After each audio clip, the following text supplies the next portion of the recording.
Vítame všetkých milovníkov domáceho varenia a pečenia a sme radi, že sme sa stretli pri našom ďalšom videu.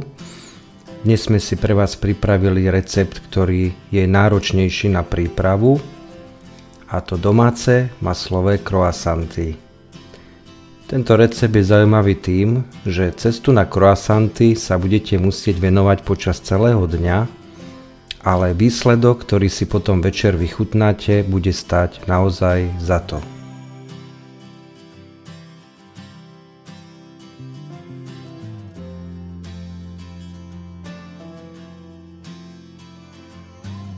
Začneme tým, že si pripravíme kvások, a to tak, že 25 g droždia rozpustíme po vlažnom mlieku a pridáme 1 čajovú lyžičku cukru. Droždie sa nám o chvíľu aktivuje a začne pekne kysnúť a meniť sa na kvások. Ďalej je potrebné, aby sme si preosiali 500 g hladkej múky.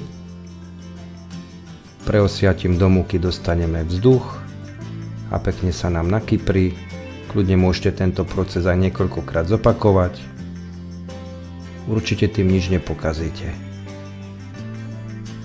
Ďalej pridáme 1 čajovú lyžičku soli, 80 g kryštálového cukru a približne 20 g klasického kravského masla.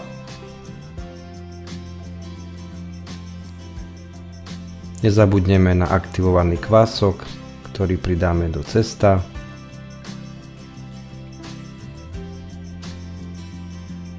No a nasleduje klasická ručná práca, pričom cesto ešte bude nutné podlievať.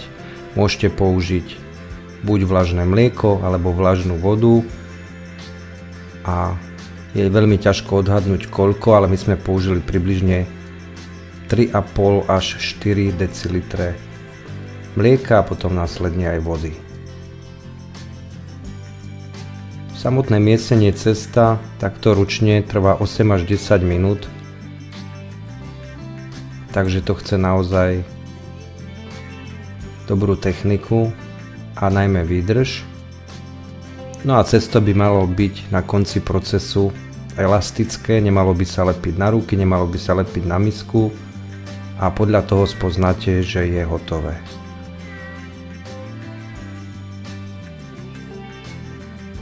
Po 10 minútach vyzerá cesto asi takto.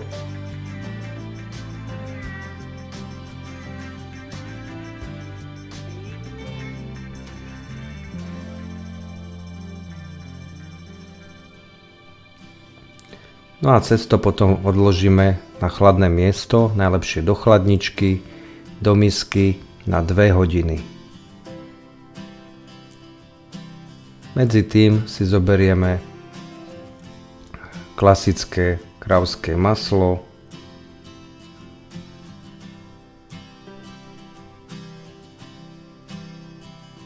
ktoré necháme trošku vonku postať. Pomôžeme si papierom na pečenie a maslo medzi papierom pekne rozvarkáme.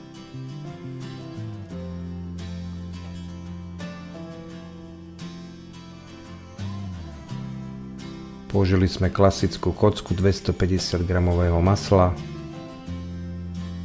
No a odložíme do chladničky. Po 2 hodinách vyzerá cesto asi takto. Je zjavné, že aj v chladničke dokázalo nakysnúť, takže to nie je pre neho žiaden problém. No a samozrejme na pomúčenej doske, aby sa nám cesto neprilepilo, ho rozvaľkáme.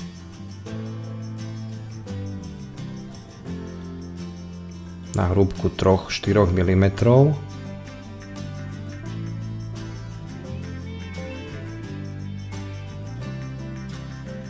Pretože našim cieľom je do tohto cesta zapracovať rozvaľkané maslo. Odstránime papier na pečenie.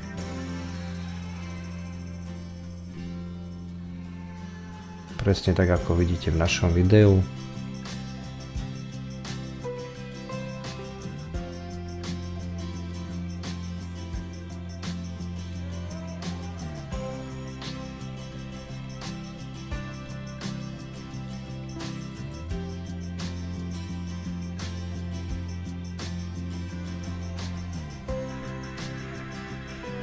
Preložíme cesto cez maslo. Môžete ho preložiť presne tak, ako to vidíte tu.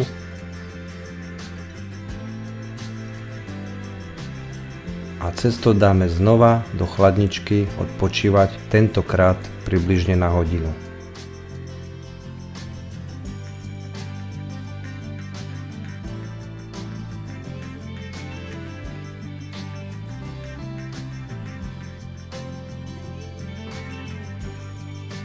Po hodine cesto rozvaľkáme. To znamená, že maslo postupne do tohto cesta zapracujeme, aby sa stalo jeho súčasťou.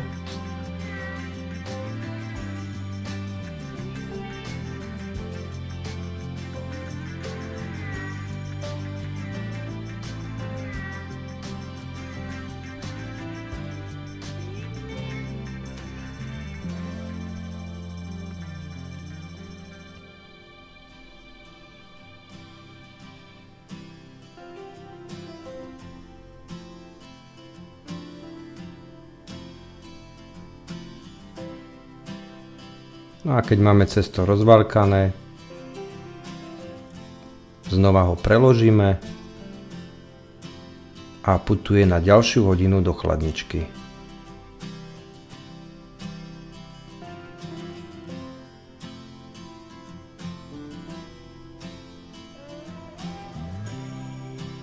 Celý tento proces môžeme zopakovať 2 až 3 krát. Určite tým cestu neublížime. No a keď cesto vkladáme do chladničky v podstate už 4. krát, tak sme ho preložili trošku iným spôsobom, ako vidíte, a po ďalšej hodine, kedy si odpočinulo a maslo je už úplne zapracované do cesta, tak sa môžeme pustiť do tvorby croissantov. Cesto si tentokrát rozvaľkáme na tenko, naozaj ideálne sú nejaké 3 mm. Cesto bude trošku s vami bojovať, pretože maslo kladie odpor, ale čím dlhšie s cestom pracujete, tým je maslo teplejšie a tým lepšie sa s ním pracuje. A keď máte cesto rozvaľkané, rozkrojíte si ho približne na 10 cm pásy na šírku. No a potom, tak ako vidíte v našom videu, budete krájať takéto trojuholníčky. My to robíme od oka a vzniknú nám stredne veľké croissanty. Samozrejme je možné tento rozmer ešte zväčšiť alebo zmenšiť, ale my to robíme takto. V strede každého trojuholníčka urobíme zárez, no a sformujeme samotný croissant.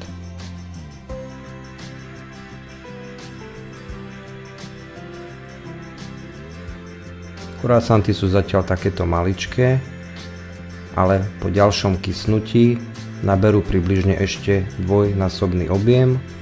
No a samozrejme ten proces rastu bude pokračovať aj počas pečenia v rúre. Takže sa veľkosti nemusíte obávať.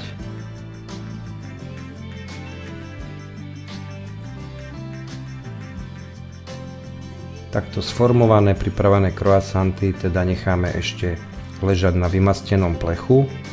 Stačí použiť trošku oleja, pretože cesto je samo o sebe dosť masné, keďže je v ňom maslo. Takže takú hodinku ešte treba nechať odpočívať croissanty na plechu, kým nezväčšia svoj objem aspoň o dvojnásobok. No a následne sme ich piekli v elektrickej rúre na 200 stupňoch približne 15 minút. Nezabudnite ich potrieť vajíčkom, takže na povrchu budú pekné hnedé a vo vnútri budú mäkučké. No a takto vyzerali, keď sme ich vytiahli z rúry. Máme aj väčšie kusy, aj menšie kusy a výsledok bol famózny. Naozaj zmizli veľmi rýchlo a celodenná práca s cestom sa nám vyplatila. Ak sa vám video páčilo, nezabudnite začať odoberať náš kanál No a my sa už tešíme na ďalšie stretnutie s vami.